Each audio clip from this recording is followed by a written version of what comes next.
7 ارب dollar کے extended fund facility IMF کے تحت 22 شرائط کی منظوری کے ساتھ ہی پاکستان نے IMF کے ساتھ تحریری معاہدے کیے ہیں جن پر وزیر خزانہ اور گورنر اسٹیٹ بینک نے دستخط کیے ہیں۔ ان معاہدوں کے تحت پاکستان نے جون 2025 تک خصوصی اقتصادی زونز SEZ کے مراحت کو مرحلہ وار ختم کرنے کا منصوبہ تیار کرنے کی ذمہ داری قبول کی ہے۔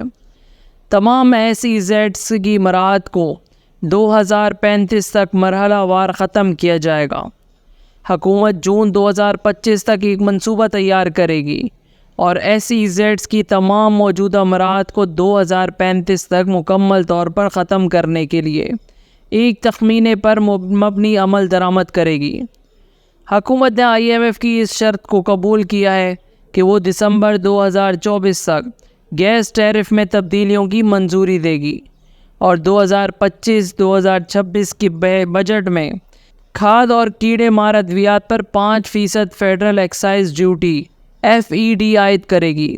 اینٹی کرپشن فریم ورک کو مؤثر بنانے کے لیے حکومت 2025 تک سول سروس ایکٹ میں ترمیم کرے گی، تاہم اعلیٰ سطح کی عوامی عہدیداروں کے اثاثوں کی ڈیجیٹل فائنڈنگ اور عوامی رسائی کو یقینی بنایا جا سکے گا، اور FBR کے ذریعے اثاثوں کی جانچ کے لیے ایک مستحکم فریم ورک تیار کیا جائے گا۔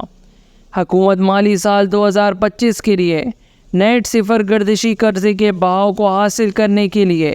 ٹیرف میں بروقت اضافے، ہدفی سبسڈی اور بجلی کے شعبے میں اخراجات کو کم کرنے والی اصلاحات کے امتزاج کے ذریعے کوشش کرے گی۔ IMF کی جاری کردہ رپورٹ میں کہا گیا ہے کہ پاکستان کی قرض ادائیگی کی صلاحیت کو نمایاں خطرات لاحق ہیں اور یہ پالیسیوں کے مؤثر نفاذ اور بروقت بیرونی مالیاتی تعاون پر منحصر ہے۔